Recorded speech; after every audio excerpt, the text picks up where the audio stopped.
학자들에 의하면 지금 교회의 현실은 초대교회 때의 상황과 비슷해지고 있다고 합니다. 초대교회 당시에 그리스도인은 극소수였습니다. 왜냐하면 교회를 다닌다고 해서 얻어지는 이익이 별로 없었기 때문입니다. 오히려 핍박과 박해를 더 많이 받았습니다. 고난을 감수할 만한 힘이 없다면 교회에 나오거나 남아있을 이유가 없었습니다. 그래서 초대교회는 여러 가지 핍박에도 불구하고 여전히 교회를 지켜나가는 성도들의 그 힘을 바로 믿음이라고 규정했습니다. 아무런 유익이 없고 오히려 손해만 보는데도 여전히 교회에 나오고 교회를 지키는 그 힘, 그 이유는 무엇일까? 바로 그 사람 안에 믿음이 있기 때문이라고 보았다는 것입니다. 아시는 것처럼 우리 한국 사회에서도 교회의 수가 매우 감소하고 있습니다. 교인들의 수도 줄어들고 있습니다. 아마 이런 추세로 가다 보면 유럽이나 여러 나라들의 그 모델과 같이 큰 교회는 다 사라지고 텅텅 비고 아주 작은 규모의 소수의 교회들만 한국 사회에 남게 될 것으로 보입니다. 그리고 그때가 되면 교회를 다닌다, 그리스도인이라고 해서 얻어지던 유익도 다 사라지고 없을 것입니다. 오히려 세상 사람들로부터 교회 다닌다고 손가락질 받고 경멸받게 될 가능성이 매우 높습니다. 그래서 정말로 참된 믿음, 진정한 믿음을 가진 사람들만 교회에 남게 될 것으로 보입니다. 교회 나가면 복받고 잘되고 행복하게 될 것이라는 기대가 모두 사라지고 난 이후에도 여전히 교회를 지키고 있는 사람들, 그들이 그럴 수 있는 이유는 무엇인가? 그것은 바로 그들 안에 믿음이 있기 때문이라고 할 수 있습니다. 오늘 본문에서 사도 베드로는 믿음의 두 가지 요소를 제시하고 있습니다. 첫 번째는 8절에 나옵니다. 예수를 사랑하는 것입니다. 8절에 보시면 예수를 너희가 보지 못하였으나 사랑하는도다. 이제도 보지 못하나 믿고 말할 수 없는 영광스러운 즐거움으로 기뻐한다.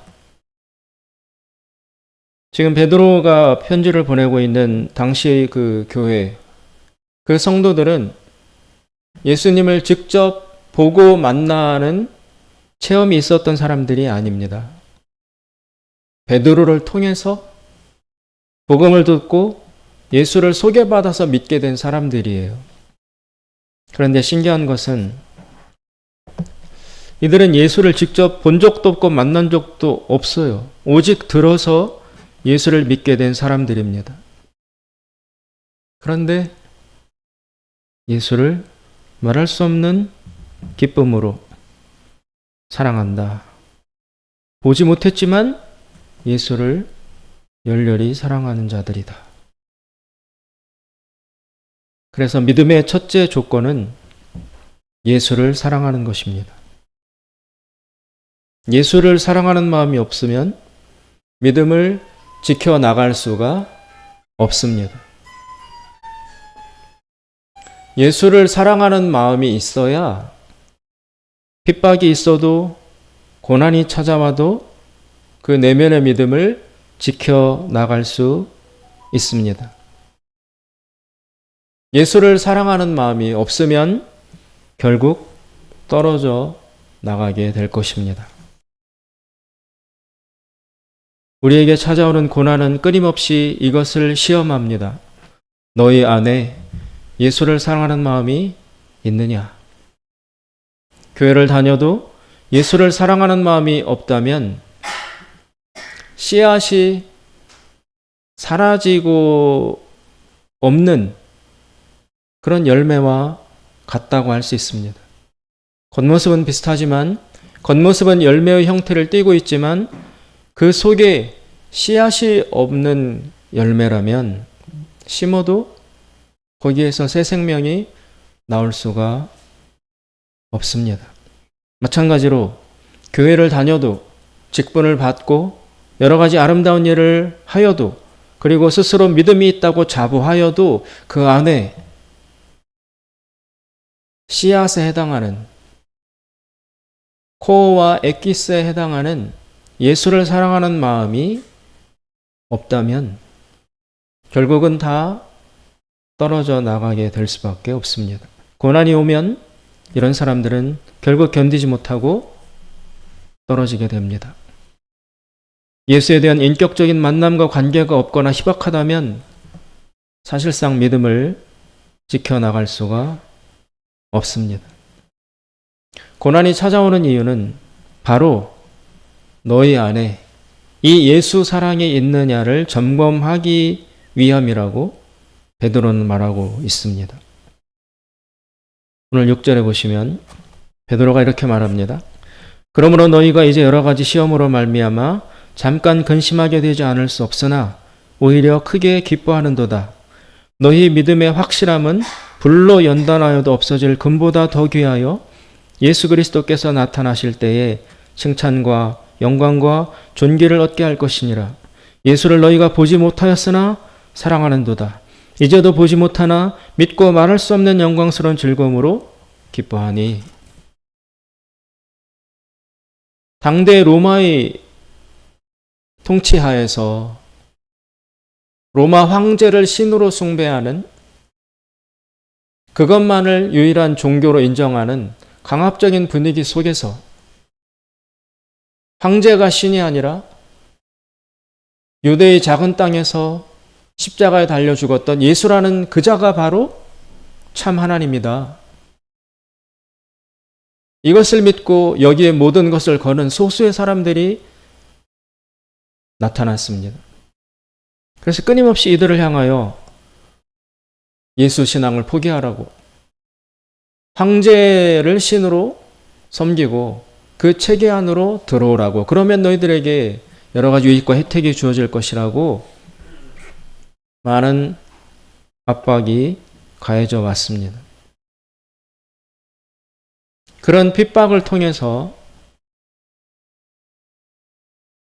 예수를 향한 사랑이 그 내면에 없는 사람들은 다 떨어져 나갔습니다.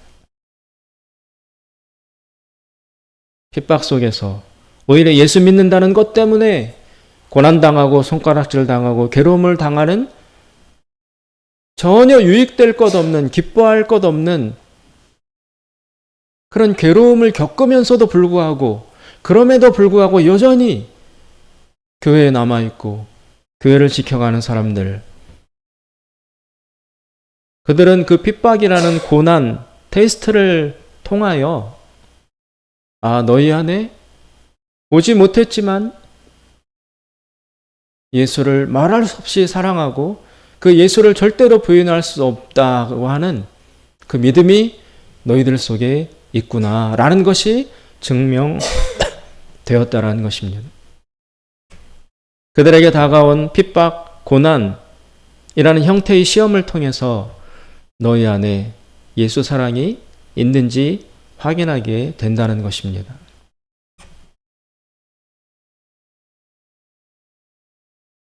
그래서 진정한 믿음이란 오늘 7절에 보시면 불로 연단하여도 없어질 금보다도 더 귀하다라고 베드로에 의해서 설명되고 있습니다. 평범한 돌이나 금속을 강력하고 뜨거운 불로 연단한 끝에 주어지는 것이, 얻어질 수 있는 것이 바로 금입니다. 금은 환경과 온도와 열과 이런 것들로 인해서 변화되지 않기 때문에 최고의 보석으로 인정받습니다. 쉽게 변한다면 아름다운 보석으로 인정받지 못하는 것입니다. 바로 그 불변성 때문에 금이 존귀한 보석이라고 인정받는데, 오늘 7절 말씀에 의하면 심지어 이 금도, 불로 연단해서 얻어낸 금도 언젠가는 없어진다고 말하고 있습니다. 불로 연단하여도 없어질 금. 불로 연단해서 얻어진 금이지만 이것도 역시 언젠가는 없어지는 성격을 가지고 있다. 그러나 그리스도 예수를 믿는 너희들의 믿음은 금도 없어지는 상황이지만 너희들 안에 있는 믿음은 없어지지 아니한다. 이런 믿음이 너희들에게 있느냐? 찾아온 고난과 시험 속에서 너희 속에 이 믿음이 있느냐?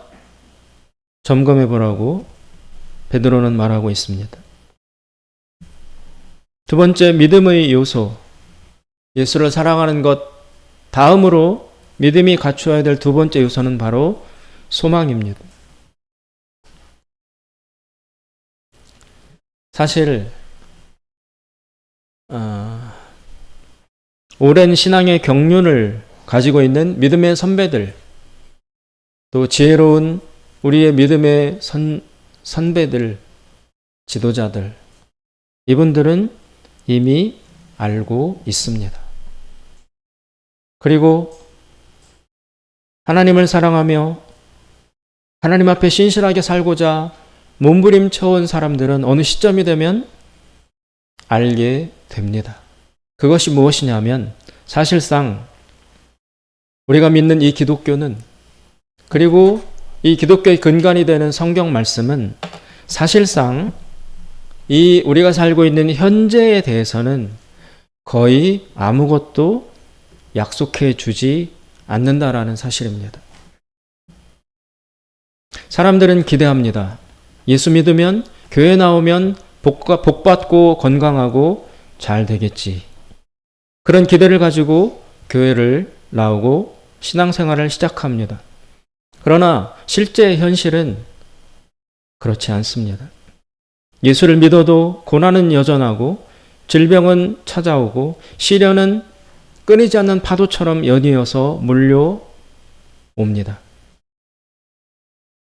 그럴 때 묻게 됩니다. 도대체 예수 믿는다는 것은 뭐야? 왜 예수를 믿어도 이렇게 삶이 힘들어? 왜 달라지는 것이 없어?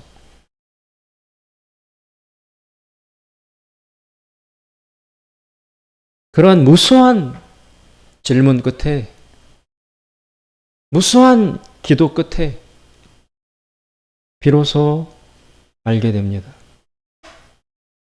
성경은, 그리고 기독교는 사실상 이 땅에서 잘 되고 건강하고 형통하고 복받게 해준다는 약속이 없다는 사실을 알게 됩니다. 그럼 그 다음 질문이 다시 떠오릅니다. 그렇다면 기독교는 도대체 뭐야?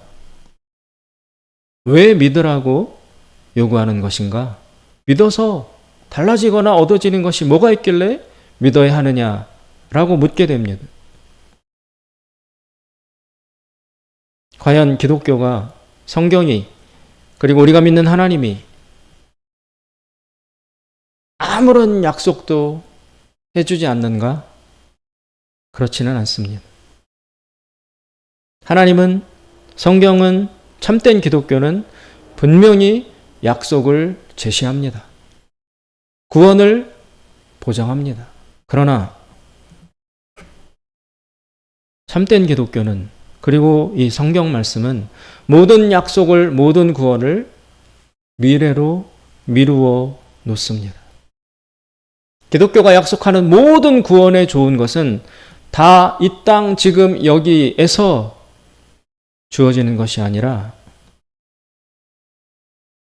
하나님의 나라, 그리고 천국에서 누리게 된다라고 무수히 반복적으로 말씀하고 있습니다. 따라서 이 파도쳐 오는 것과 같은 고난 속에서 하나님이 아무것도 도와주시지 않은 것 같은 이 현실 속에서 우리는 어떻게 견뎌야 하겠습니까? 오직 장차 주어질 미래의 소망을 바라보면서 견뎌야 하는 것입니다. 베드로는 오늘 본문에서 이 땅과 하늘나라를 대조하고 있습니다. 왜 이 땅에서는 우리는 진정한 구원과 행복을 맛보고 누릴 수가 없는가? 그 까닭은 이 땅은 완전한 곳이 아니기 때문입니다. 이 땅은 아무리 좋아 보여도 다 한계가 있습니다. 아무리 건강하다 할지라도 시간이 흐르면 늙고 부패하고 죽습니다. 아무리 싱싱해도, 아무리 젊어도, 아무리 강인해도 시간이 흐르면 시들어 없어지게 되어 있습니다. 이 땅은 완전한 것, 죽음이 없고 소멸이 없고 시들음이 없는 그런 완전한 생명을 담아둘 수 있는 그릇이 못 된다라는 것이 성경의 말씀입니다. 이 땅은 완전한 생명을 담아둘 수 있는 그릇이 되지 못한다. 따라서 구멍이 난 그릇에, 깨어져 구멍난 그릇에 물을 가득 담을 수 없는 것처럼 이 불완전한 이 땅이라는 시공간 안에는 우리가 바라는 죽음이 없고 고통이 없는, 슬픔과 아픔이 없는 그런 영원한 생명의 삶을 이 불완전한 땅과 공간이 담아둘 수가 없다는 것이 성경의 말씀입니다. 따라서 이 땅에서는 그저 오직 약속만 주어질 수 있는 것입니다. 여기는 불완전하지만, 여기는 깨어져 물이 새지만, 여기는 언젠가 병들어 죽고 소멸하지만, 썩지만, 부패하지만, 그러나 하나님이 약속하시는, 그리고 하나님이 예비하시는, 예수님이 가져오시는 그 다음 공간, 저 다음 찾아올 그 나라에는 이 땅과 달라서 거기는 깨어져 있지 않고 구멍이 없고 틈이 없어서 완벽하기 때문에 거기에서는 영원한 젊음이, 영원한 행복이, 영원한 평강이 거기에서는 가능하다. 그 하늘나라는 영원한 생명을, 완전한 생명을 담아둘 수 있는 적합한 그릇을 갖추고 있다. 지금은 그 나라를 향하여 가고 있는 중이고 기다리고 있는 중이다라고 성경은 말씀합니다. 이 땅에서는 약속이 주어집니다. 그 약속이 실현되는 것은 바로 하나님의 나라, 미래에 찾아올 천국에서입니다. 이 땅을 벗어나서 하나님이 계신 완전한 곳에 들어가야지만 거기에서 비로소 완전한 생명이 가능한 것입니다. 오늘 4절에 보시면 베드로가 약속하는 미래의 소망의 구체적 내용이 나타나고 있습니다. 4절, 썩지 않고 더럽지 않고 쇠하지 아니하는 유업을 잊게 하시나니 곧 너희를 위하여 하늘에 간직하신 것이라. 여기 썩는 것, 여기는 더럽다고 번역이 됐는데 더 진정한 의미는 바로 부패한다는 뜻입니다. 썩는 것과 부패한다는 것은 비슷한 것이죠. 쇠하지 아니하는 것, 이 쇠한다는 시든다, 없어진다, 사라진다, 그 뜻을 가지고 있습니다. 그래서 이 땅에 있는 모든 존재는 심지어 불을 통과한 금조차도 언젠가는 썩고 부패하고 소멸하고 사라진다. 따라서 이 공간, 우리가 살고 있는 이 땅의 시공간 안에서는 참된 변하지 않는 생명을 담아둘 수가 없다. 그러면 우리가 희망하고 소망하는 썩지도 않고 부패하지도 않고 쇠하지도 소멸하지도 사라지지 않는 그 생명은 어디에 가능한가? 4절 후반부에 너희를 위하여 하나님께서 하늘에 간직해 놓으셨다고 말씀합니다. 이 하늘은 우리가 지금 바라보는 이 땅, 우리가 땅을 딛고 있는 이 땅과 저 위로 보이는 그런 물리적 하늘을 뜻하는 것이 아니고 상징적인 의미로 바로 하나님이 계신 곳, 하나님이 통치하시는 곳, 모든 불완전함과 모든 부족함이 다 해결되고 다 회복되고 충족이 된 완전한 영역, 그것을 상징하는 뜻으로 하늘이라는 단어가 쓰여진 것입니다. 실제 하늘나라가 저 우리 별이 가득한 이 물리적 하늘 거기에 있다는 뜻이 아니고 참된 생명이 가능한 그 공간, 시공간을 뜻하는 의미로 하늘이라는 단어가 쓰여진 것입니다. 여기를 바라보는 것이 소망이고 이 소망이 있어야만 이 땅의 불완전한 현재의 삶을 견딜 수 있습니다. 기독교가 제시하고 기독교가 요구하는 믿음은 첫째, 예수를 보지는 못했지만 사랑하는 그 마음. 이것이 첫 번째이고, 두 번째는 역시 보지를 못했지만, 본 적은 없지만 다가올 하늘나라, 천국, 하나님이 다스리신 그 나라에 대한 소망, 이 두 가지로 이루어져 있습니다. 그러나 예수도 본 적이 없고 만져본 적도 없고 단지 전에 들은 것밖에 없습니다. 또 다가올 하늘나라도 본 적도 없고 증명받은 적도 없고 경험한 적도 없습니다. 이것도 역시 성경을 통해서 들은 것밖에 없습니다. 따라서 과거의 예수, 앞으로 다가올 하나님 나라 둘 다 우리는 지식으로, 경험으로, 과학으로 포착할 수 없습니다. 모두 다 들은 것밖에 없습니다. 그럼 이 듣는 것만 가지고 예전에 오셨던 나를 위해 죽으셨다고 하시는 하나님의 아들인 예수, 그리고 앞으로 다가올 참된 생명이 가능한 하나님 나라, 이 두 대상을, 두 영역을 실제 나의 것으로 붙잡을 수 있으려면 반드시 필요한 것이 무엇이냐? 그것이 바로 믿음입니다. 예수는 믿는 것으로 밖에 관계 맺을 수 없습니다. 그리고 앞으로 주어질 하나님 나라 역시 믿지 않으면 나에게 아무 상관이 없어요. 지금 앞으로 끌어와 나에게 제공해 줄 수도 없고 맛보기를 보여줄 수도 없고 샘플을 보여줄 수도 없어요. 그냥 오로지 말로만 하나님 나라가 있다, 하나님 나라가 온다, 거기에는 아픔이 없고 죽음이 없는 곳이다. 단순히 이 전에 들은 말씀만을 근거로 그 하나님 나라가 사실이라고 나에게 실제화시키려면 단 하나 믿음밖에 그 일을 해낼 수 있는 활동이 없습니다. 그래서 초대교회는, 그리고 교회는 영원히 이 믿음이 있는지를 확인한다는 것입니다. 고난과 핍박과 시련이 찾아올 때 그 엄청난 시련과 고난에도 불구하고 내가 견딜 수 있으려면 본 적은 없지만 그 예수에 대한 사랑, 그리고 역시 본 적은 없지만 앞으로 다가올 하나님 나라, 이 두 가지에 대한 믿음이 있어야만 파상 공격을 해오는 고난과 시련을 통과해 나갈 수 있다. 오늘 말씀은 그렇게 이야기하고 있습니다. 5절에 보시면 이런 말씀이 나옵니다. 너희는 말세에 나타내기로 예비하신 구원을 얻기 위하여 믿음으로 말미암아 하나님의 능력으로 보호하심을 받았느니라. 구원은 지금 나타나는 것이 아니라 말세에 나타내기로 예비되어 있다는 것입니다. 이 말세란 어느 때입니까? 예수 그리스도께서 다시 오실 때입니다. 이 말세에 나타내기로 예비하신 구원을 나의 것으로 삼으려면 오직 믿음으로 포착할 수밖에 없습니다.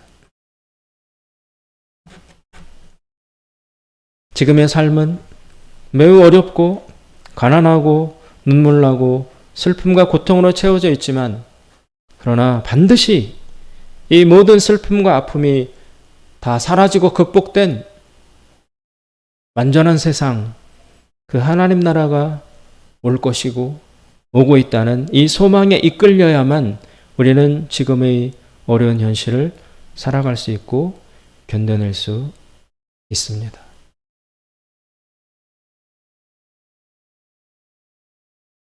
본 적 없던 예수, 단지 듣기만 했던 예수를 사랑하고,